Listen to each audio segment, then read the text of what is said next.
ter um acompanhamento, né? O que mais assusta um homem assim é o de próstata, né? Próstata, É o câncer de próstata. absoluta. E tem um porquê?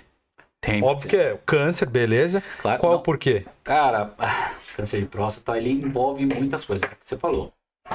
Só por ser já um câncer, O cara já... pô, assusta. Você vai chegar lá, quando a gente dá a notícia, a gente tenta ser o mais acolhedor possível, mas ao mesmo tempo eu tenho que ser acolhedor, né? E Direto. Eu não posso Não dá pra ficar ter meias enrolando. palavras. Não posso. Né? É o que eu sempre falo para os meus pacientes, falar, seu João, se fosse alguém da minha família, eu ia gostar que me falasse direto. Eu não quero que... Não dá pra gente ficar nessa hora. Você comenta a respeito Eu disso? sempre falo. Se fosse alguém da minha família, eu sou bem sincero e bem direto. Eu acho que a gente, nessa hora, a gente Preto no preto, branco no branco. a gente não pode ficar, porque a gente não pode deixar dúvidas no paciente nessa hora, entendeu? Então, assim, já é uma notícia ruim quando você dá. Pô, o senhor tem um câncer de próstata, né? Precisamos fazer alguma coisa. Mas o que mais assusta é a parte da impotência sexual.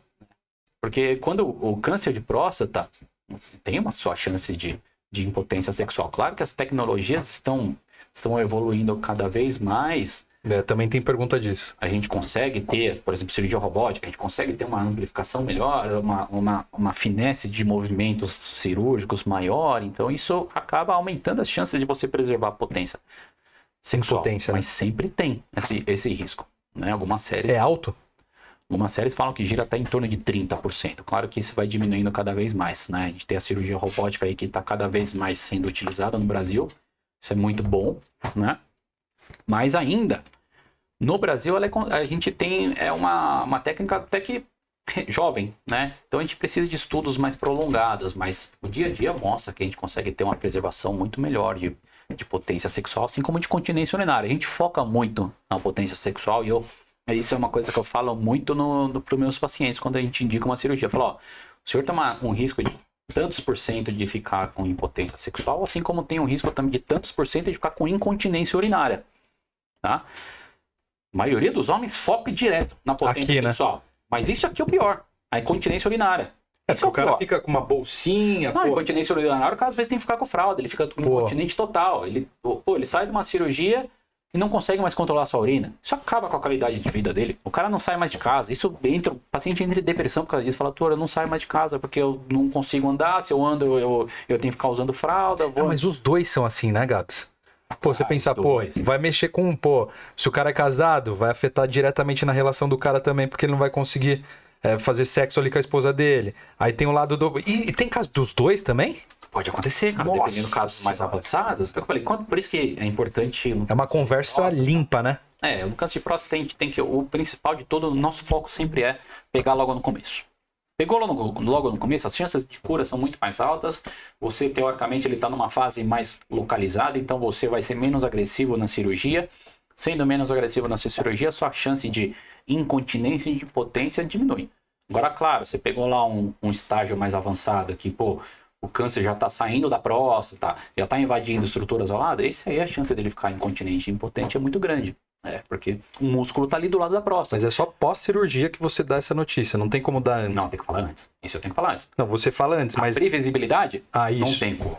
Isso é na hora, né? Eu só vou... Meses depois ele vai falar pra você, não tô conseguindo... O meu papo é sempre assim, é bem direto. Fala, olha, seu João, o senhor tem um câncer de próstata numa fase inicial. A real situação, nós vamos ver na hora da cirurgia, né? Eu vou ver lá, se ele tiver muito aderido, a gente vai ter que... Eu deixo isso bem claro, porque esse é o principal. O meu intuito na cirurgia é curar ele do câncer, se possível, né? Claro, vai depender muito do estágio.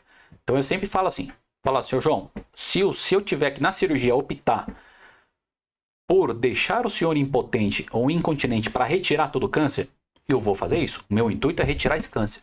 Eu não vou pensar duas vezes. Então se o senhor não concorda com essa conduta, não dá pra gente jogar. Mas isso é uma conversa que todo médico tem? É obrigação do médico passar isso pro paciente? A obrigação do médico é você informar os riscos e os benefícios da cirurgia. Isso é obrigação. Show. Então, assim, claro, você pode chegar e falar, poxa, seu João, seus exames aqui que o senhor fez é um tumorzinho de próstata numa fase bem inicial, sua ressonância mostra que está bem localizada na próstata, então a chance, sempre a chance, você não pode dar uma certeza, a chance do senhor ficar impotente e incontinente é menor, porque está numa fase bem inicial. Assim como o caso contrário. Pô, seu João, o senhor tem um câncer numa fase, um câncer de próstata numa fase super avançada. Pela ressonância, a gente já vê que já está invadindo aqui, já está saindo da próstata, já está invadindo estruturas adjacentes, ou então já tem uma metástase à distância. Então a chance desse paciente a gente ter que ser mais agressivo é maior. E aí o risco dele em incontinência também, em impotência também é maior. Nunca fala assim, ó, você tem tantos % de ficar porque você não sabe, né? que você gera expectativa. Aí você gerou expectativa, você gera cobrança. Sim. É isso. Então não pode. E aí vem os processos, né? Cara, não é nem processo. A gente dá uma falsa esperança. Claro, a gente tem que se preocupar com esse já, lado. né? Mas a gente tem que. Não posso ficar alimentando uma falsa esperança. Claro, tem gente aqui. Tem colegas que, poxa, eles já pintam o pior cenário para o paciente. Falam, isso vai acontecer, isso pode acontecer, é bem comum. Se acontecer o contrário pro lado positivo, bem, top. Né? Mas, pô, ele também depende muito do então lado. vai do médico, a abordagem sim, ali, né? Sim. Se você vai passar antes, ou se você vai gerar uma... Os riscos você tem que passar sempre antes. Falar, o senhor tem um risco de... Vai fazer uma cirurgia radical de próstata, eu sempre tenho um risco. Tem a diferença, né? Quando é câncer de próstata e quando é hiperplasia, que é a próstata crescida. Aí é totalmente diferente. E o paciente consegue diagnosticar isso? Não. Aí é o urologista que faz esse acompanhamento. Mas normalmente, quais são os sintomas? Então, câncer de próstata não vai dar sintoma numa fase inicial. É aí que está o problema. É aí que está a importância do tal do Novembro Azul. O que acontece? Se você tem um câncer de próstata, ele só vai dar sintomas, dificuldade para urinar, às vezes sangramento na urina, numa fase muito avançada. Aí a gente já perdeu esse paciente. Entendi. Aí a gente já perdeu a chance de tratamento desse paciente. Por isso que eu falo, os exames de rastreamento de próstata têm que ser feitos obrigatoriamente todos os anos a partir de tal idade, 50 anos de idade. 50 anos? Porque não dá sintoma. Por que não antes, Gabs? Vamos lá. Isso são estudos, né? A Sociedade Brasileira de Urologia, ela segue as recomendações principalmente da Sociedade Europeia de Urologia, né? Isso são bases de dados populacionais, que a frequência é maior a partir de 50 anos de idade, né? Então, o rastreamento é indicado a fazer a partir de 50 anos de idade. Claro, os americanos, por exemplo, eles já não são tão incisivos. Eles falam que a decisão tem que ser compartilhada com o paciente. Se o paciente não achar que deve fazer o rastreamento, não faz. A decisão é muito compartilhada, eles são mais permissivos, até por causa de custos, processos, então eles são mais permissivos. Mas a Sociedade Brasileira de Urologia e a Europeia seguem a partir dos 50 anos de idade. Como que é feito isso daí? Um exame de PSA, de sangue, todos os anos, e o exame digital retal, que é o exame de toque, que é o que gera o maior preconceito nos homens, né? Ainda tem, Gabs? Tem, cara, mas assim, poxa, é um exame que dura 10 segundos, né? É um exame que dura 10 segundos, a gente tira informações importantíssimas dele. Com um exame de 10 segundos eu vejo o tamanho da próstata, eu vejo consistência dessa próstata e se essa próstata tem nódulos, né? Então, assim, um exame de 10 segundos eu tiro 3 informações muito importantes, principalmente para a gente, no rastreamento do câncer de próstata. Tendo um nódulo na próstata, aí chama a minha atenção. Aí eu vou lá mandar talvez ter uma suspeita de um câncer de próstata, posso talvez pedir uma biópsia para ver se tem câncer ou não, né? Aí muitas vezes me perguntam, pô, mas a gente tem um monte de exame hoje em dia, ressonância, não é possível que não dá para substituir esse exame. Cara, infelizmente ainda não tem. Pode ser que no futuro substitua? Sim. Tem uma pergunta, já vou aproveitar esse gancho que você comentou, do Hélio Krakauer. Ele já até veio aqui, pediatra. Ele, na verdade, ele já até afirmou, então provavelmente ele deve ter tido contato com o urologista. Ele falou assim, por que os urologistas têm dado mais valor ao ultrassom mais o PSA e menos ao toque retal? Isso confere, não? Não confere, na verdade, né? Eu entendo que às vezes, alguns serviços, pela dinâmica do serviço, acabam utilizando o ultrassom. Não é o correto. O correto é o PSA junto com o exame de toque, é isso, né? Por que não o ultrassom? Porque o ultrassom não vai te dar. Muitas vezes ele não consegue visualizar o nódulo, né? Se for um nódulo muito pequeno, o ultrassom não vai ver. O ultrassom, poxa, é um exame muito bom para um rastreamento, para triagem, é ótimo. Mas ele peca em alguns detalhes, né? Você faz aqui o ultrassom. existem dois tipos de ultrassom para ver próstata, o abdominal e o transretal. O transretal a gente consegue ver com maior nitidez a próstata, ele consegue ver nódulos, mas nódulos muito pequenos ele não vai ver. E os nódulos de câncer, né, o câncer de próstata ele geralmente se dá na periferia da próstata. Não. Então, muitas vezes fica difícil de ver, você tem sombra ali, você tem sobreposição de imagem no ultrassom, você não consegue ver. Não é 100% confiável. Então, o exame de toque você consegue sentir. Como ele, no tato você sente. No tato você sente. Ou então a consistência. Consistência você não consegue ver. Se você tem uma próstata, a gente fala que tem que ter a consistência do nosso ponta de nariz.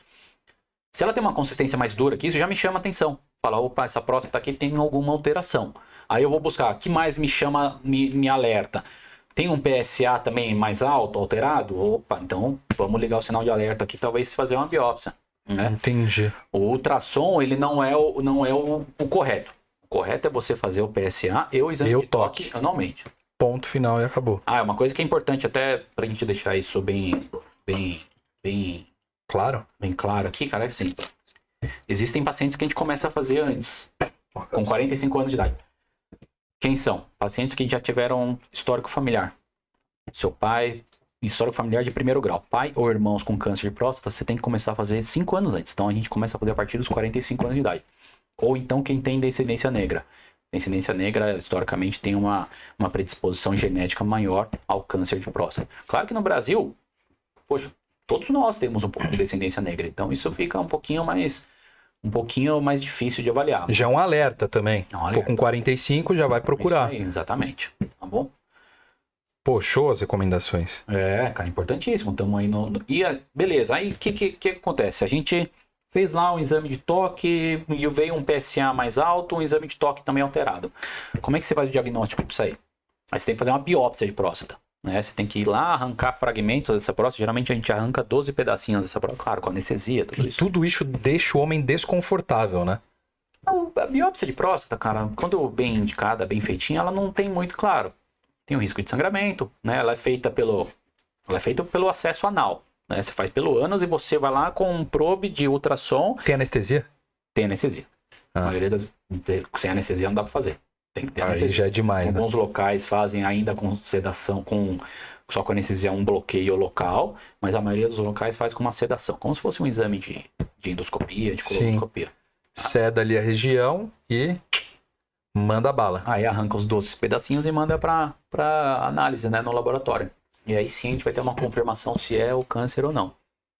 O toque é 10 segundos. 10 segundinhos, pum, acabou. Claro, 10 segundos tem. Aí depende de urologista. É técnica de urologista. Tem urologistas que vão até mais rápido, tem urologistas que vão demorar um pouquinho mais. Mas é um exame super tranquilo. Né? Esse medo, é o que eu falo, a gente não precisa ter medo. É um exame super rápido, super tranquilo. É mais receio, né? Principalmente quem vai fazer a primeira vez, do que propriamente não é um exame.